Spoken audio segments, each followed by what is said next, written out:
Bible, there are more than 24 references to honey. One example is Leviticus 20:24, in which the Lord tells Moses that he will deliver him and his people into a land of milk and honey, and they will inherit it. My name is Charlene Lloyd, and I would like to tell you about honey and what its advantages over table sugar are.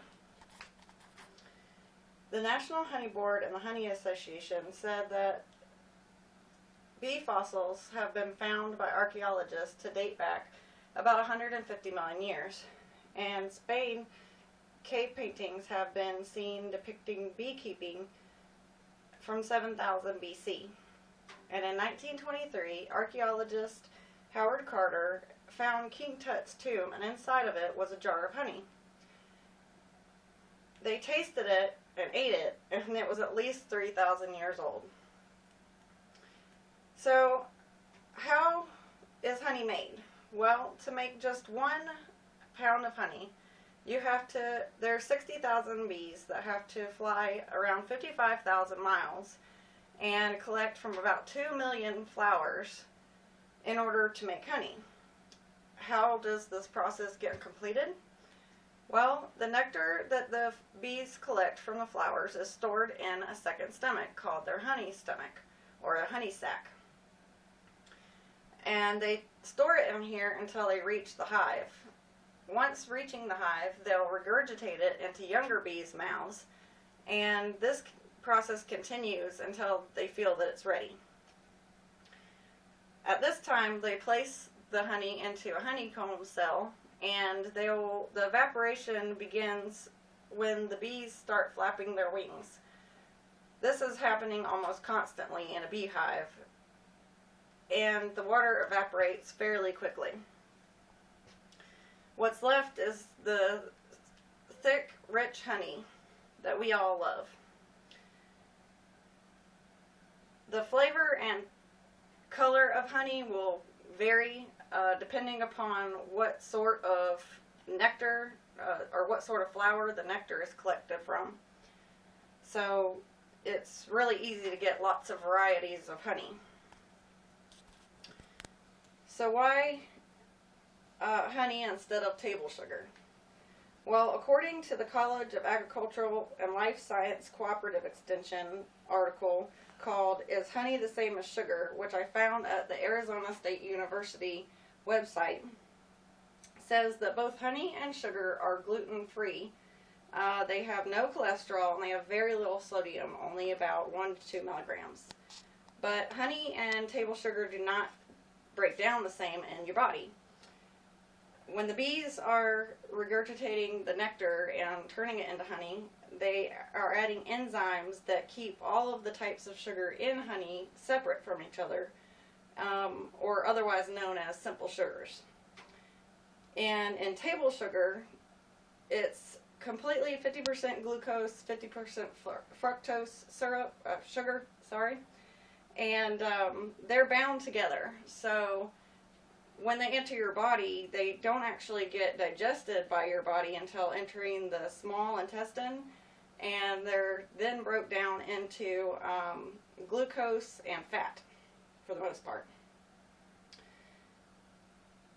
So to compare honey to sugar in calories, in 100 grams of honey there is 304 calories, and in 100 grams of sugar there's 347. However, because of the many varieties of honey that there are, your honey might be 25 to 60% sweeter than the table sugar. So you're going to use a lot less of that in order to sweeten your drinks and your recipes.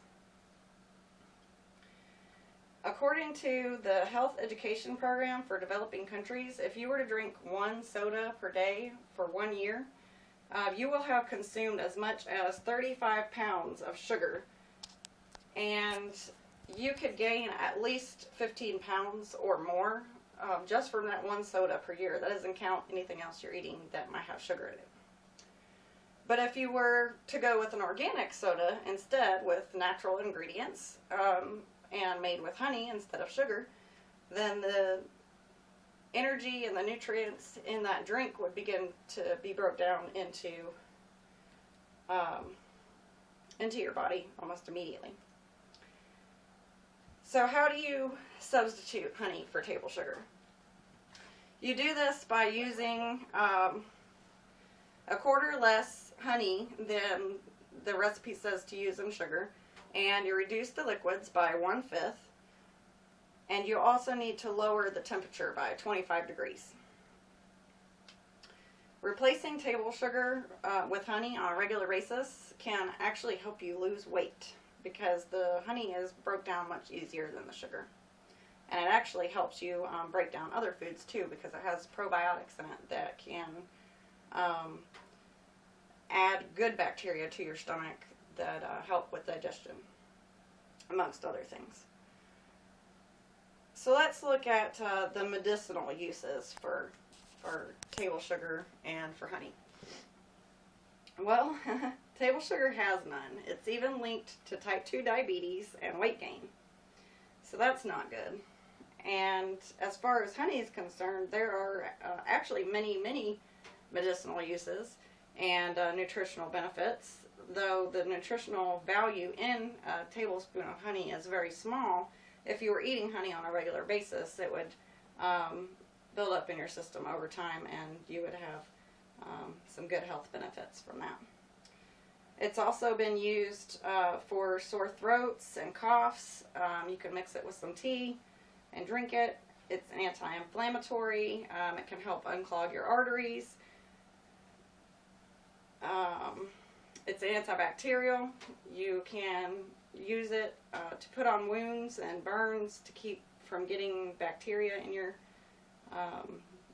body. And it can even kill E. coli and staph infection.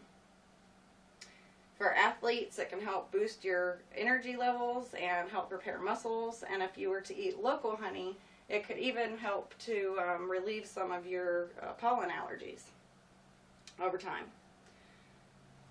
So overall, I found that honey was better than sugar as far as eating on a regular basis.